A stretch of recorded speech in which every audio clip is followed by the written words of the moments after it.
The following paragraphs, which I am going to read now, are in continuation with the first part of the video.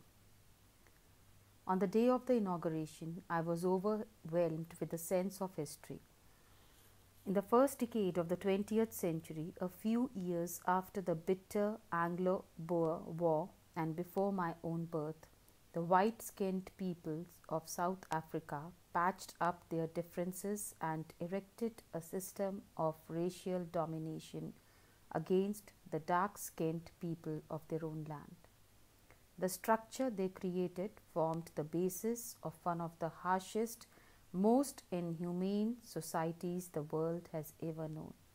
Now, in the last decade of the 20th century and my own 8th decade as a man, that system had been overturned forever and replaced by one that recognized the rights and freedoms of all people, regardless of the color of their skin. Now, here is the explanation of this paragraph.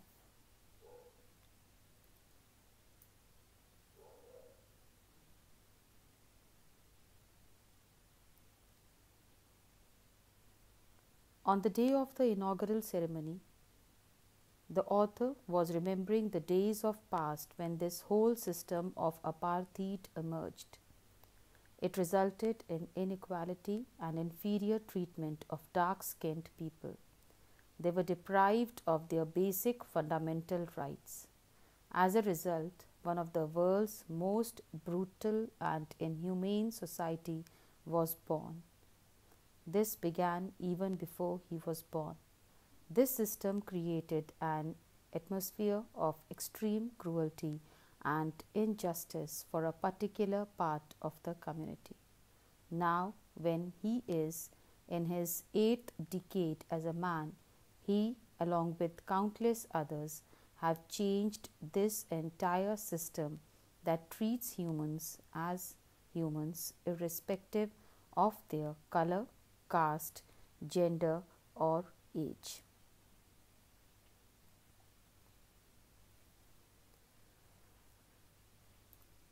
That day had come about through the unimaginable sacrifices of thousands of my people, people whose suffering and courage can never be counted or repaid.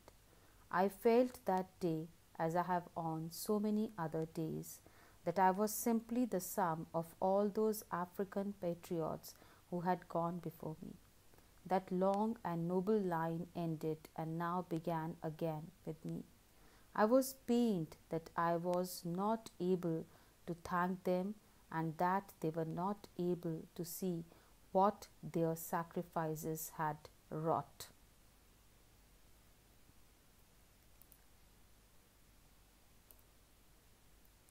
Explanation of this paragraph. This equal and free country was a result of sacrifices of countless other men and women who had fought all their lives for this day.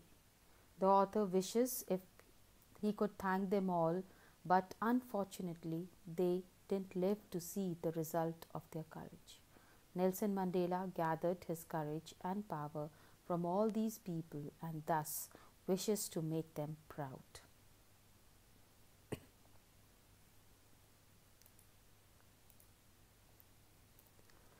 The policy of apartheid created a deep and lasting wound in my country and my people. All of us will spend many years, if not generations, recovering from that profound hurt. But the decades of oppression and brutality had another unintended effect, and that was that it produced the Oliver Tambos, the Walter Sissolis, the Chief Lutherlis, the Yusuf Dadus, the Bram Fishers, the Robert Sobuquets of our time. Men of such extraordinary courage, wisdom, and generosity that their like may never be known again. Perhaps it requires such depths of oppression to create such heights of character. My country is rich in the minerals and gems that lie beneath its soil, but I have always known that its greatest wealth is its people, finer and truer than the purest diamonds. Now, here the author says that this equal and free country has seen the oppression policy which scarred many people, and it will take a long time for them to move on.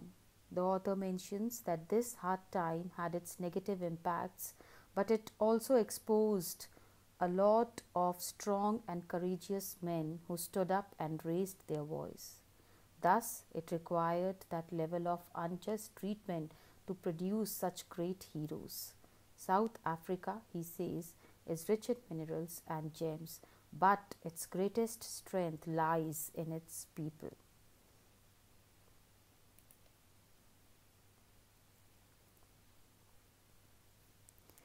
It is from these comrades in the struggle that I learned the meaning of courage. Time and again, I have seen men and women risk and give their lives for an idea. I have seen men stand up to attacks and torture without breaking, showing a strength and resilience that defies the imagination. I learned that courage was not the absence of fear, but the triumph over it. The brave man is not he who does not feel afraid, but he who conquers that fear.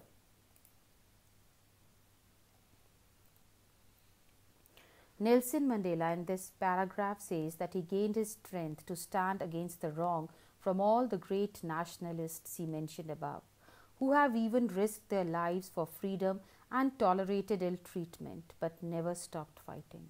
He learned that courage didn't mean the absence of fear, but the ability to overcome fear. The man who overcomes his fear is called brave.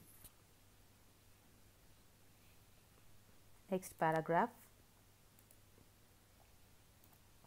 No one is born hating another person because of the color of his skin or his background or his religion. People must learn to hate, and if they can learn to hate, they can be taught to love. For love comes more naturally to the human heart than its opposite. Even in the grimmest times in prison, when my comrades and I were pushed to our limits, I would see a glimmer of humanity in one of the guards, perhaps just for a second, but it was enough to reassure me and keep me going. Man's goodness is a flame that can be hidden but never extinguished.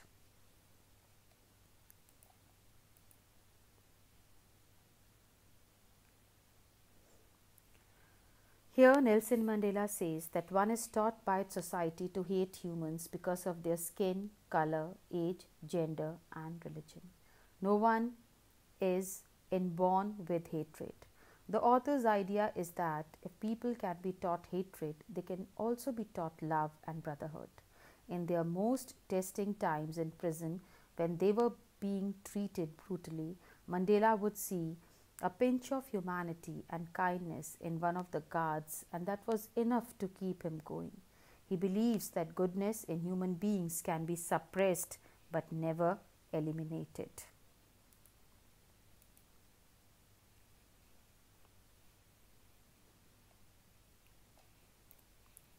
Next paragraph. In life, every man has twin obligations. Obligations to his family, to his parents, to his wife and children, and he has an obligation to his people, his community, his country. In a civil and humane society, each man is able to fulfill those obligations according to his own inclinations and abilities. But in a country like South Africa, it was almost impossible for a man of my birth and color to fulfill both of those obligations. In South Africa, a man of color who attempted to live as a human being was punished and isolated. In South Africa, a man who tried to fulfill his duty to his people was inevitably ripped from his family and his home and was forced to live a life apart, a twilight existence of secrecy and rebellion. I did not in the beginning choose to place my people above my family, but in attempting to serve my people, I found that I was prevented from fulfilling my obligations as a son a brother, a father, and a husband.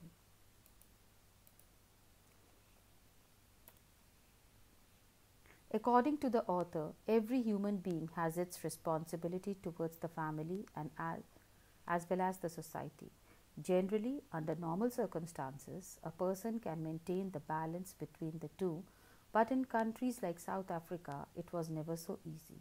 When a person of color would come up for his society, he would be arrested and taken away from his family, thus keeping him from fulfilling both responsibilities.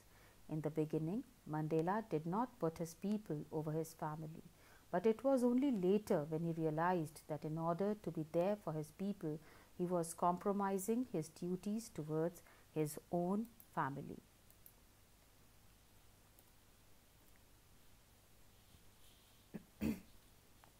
I was not born with a hunger to be free. I was born free. Free in every way that I could know. Free to run in the fields near my mother's hut. Free to swim in the clear stream that ran through my village. Free to roast mealies under the stars and ride the broad backs of slow-moving bulls. As long as I obeyed my father and abided by the customs of my tribe, I was not troubled by the laws of man or God.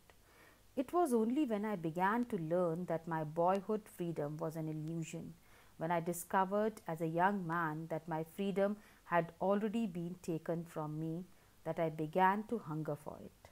At first, as a student, I wanted freedom only for myself, the transitory freedoms of being able to stay out at night, read what I pleased, and go where I chose. Later, as a young man in Johannesburg, I yearned for the basic and honorable freedoms of achieving my potential, of earning my keep, of marrying and having a family, the freedom not to be obstructed in a lawful life.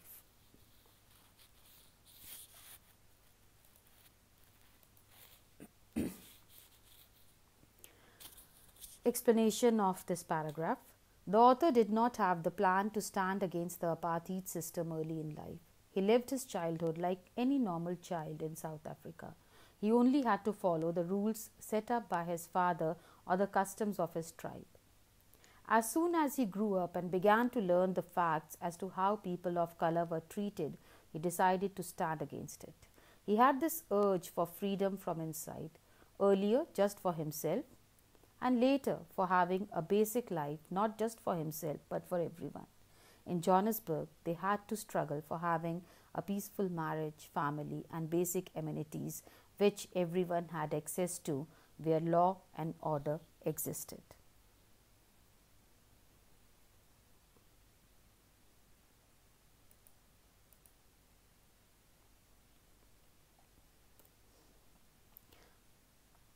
But then I slowly saw that not only was I not free, but my brothers and sisters were not free. I saw that it was not just my freedom that was curtailed, but the freedom of everyone who looked like I did. That is when I joined the African National Congress, and that is when the hunger for my own freedom became the greater hunger for the freedom of my people. It was this desire for the freedom of my people to live their lives with dignity and self-respect that animated my life, that transformed a frightened young man into a bold one, that drove a law-abiding attorney to become a criminal, that turned a family-loving husband into a man without a home, that forced a life-loving man to live like a monk.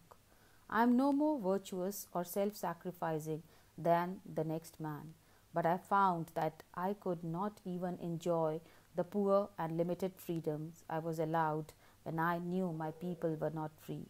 Freedom is indivisible. The chains on any one of my people were the chains on all of them. The chains on all of my people were the chains on me.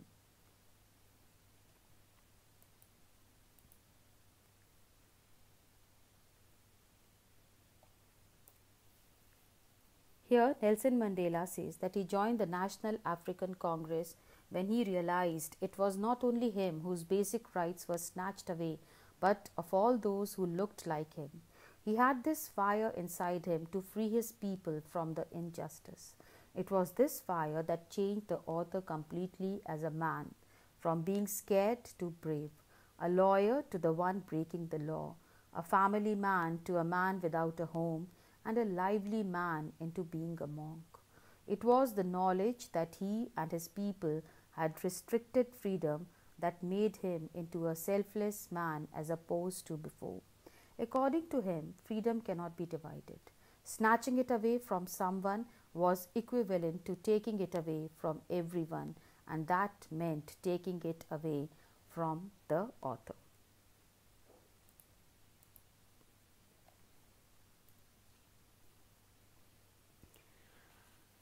This is the last paragraph of the lesson. I knew that the oppressor must be liberated just as surely as the oppressed. A man who takes away another man's freedom is a prisoner of hatred. He is locked behind the bars of prejudice and narrow-mindedness. I am not truly free as if I am taking away someone else's freedom, just as surely as I am not free when my freedom is taken from me. The oppressed and the oppressor alike are robbed of their humanity. In this paragraph, Mandela mentions that the need to free the oppressor is as high as that of the oppressed, because the oppressor is bound by the shackles of hatred. He has the weight of all the people who he has tormented, for he carries the curses of all of their families. For taking away someone else's freedom and making them a prisoner, he becomes a prisoner of biasness. Thus, he is robbed of his humanity and needs to be freed. So, students, this brings us to the end of the lesson. I hope that you have understood it. I have